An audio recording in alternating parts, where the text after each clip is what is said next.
మీరు చూస్తున్నారు తెలంగాణ సమాచార్. పార్లమెంట్ ఎలక్షన్లు ఉన్నందున ఎన్నికల కోడ్ ముగిసిన తర్వాత అన్ని ప్రభుత్వ శాఖల సాధారణ బదిలీలపై నిర్ణయం ఉంటుందని సీఎం రేవంత్ రెడ్డి తెలిపారు.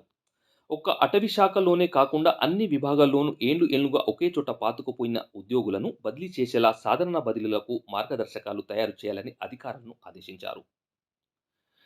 శుక్రవారం సెక్రటరియట్లో అటవీ శాఖ అధికారులతో సీఎం రేవంత్ రెడ్డి సమీక్ష సమావేశం నిర్వహించారు. ఈ సందర్భంగా ఏళ్లుగా ఒకే చోట పనిచేస్తున్న ఉద్యోగులను బదిలీ చేయాలని, అందుకు వీలుగా బదిలీలపై నిషేధం ఎత్తివేయాలని అధికారులు సీఎం దృష్టికి తీసుకువచ్చారు. దీనిపై స్పందించిన సీఎం పార్లమెంట్ ఎలక్షన్లు ఉన్నందున ఎన్నికల కోడ్ ముగిసిన తర్వాత బదిలీల ప్రక్రియ నిర్ణయం తీసుకుందామని వారికి చెప్పారు.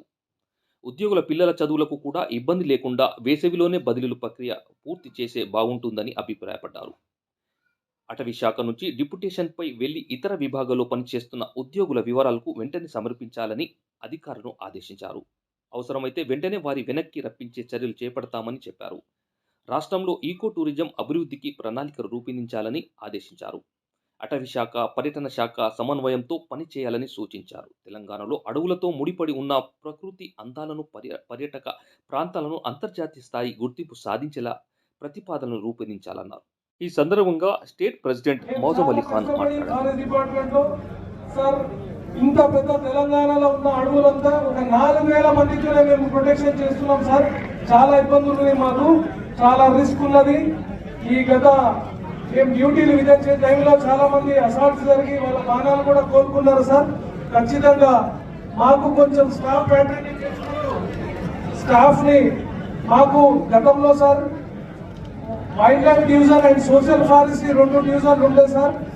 ఈ పోయిన ప్రభుత్వము మన వన్యప్రాణి విభాగంని పూర్తిగా మొత్తం ఇండియాలో ఎక్కడ లేకుండా మన తెలంగాణ రాష్ట్రం నుంచి తీసేశారు సార్. అది చాలా special department. Wild life wing కానీ, సోషల్ ఫారెస్ట్రీ వింగ్ కానీ మళ్ళీ డిపార్ట్మెంట్ లో రీఎస్టాబ్లిష్ చేయాలా సార్. అదే రకంగా స్టాఫ్ కొంచెం పెంచాలా.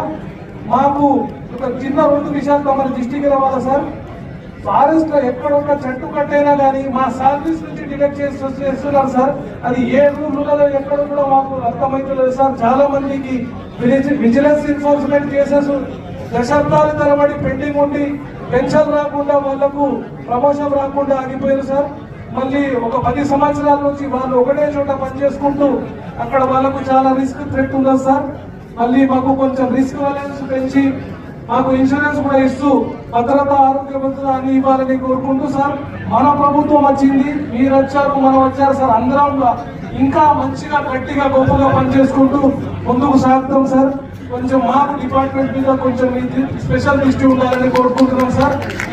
ఈ అవకాశం ఇచ్చినందుకు ప్రత్యేకంగా ధన్యవాదాలు.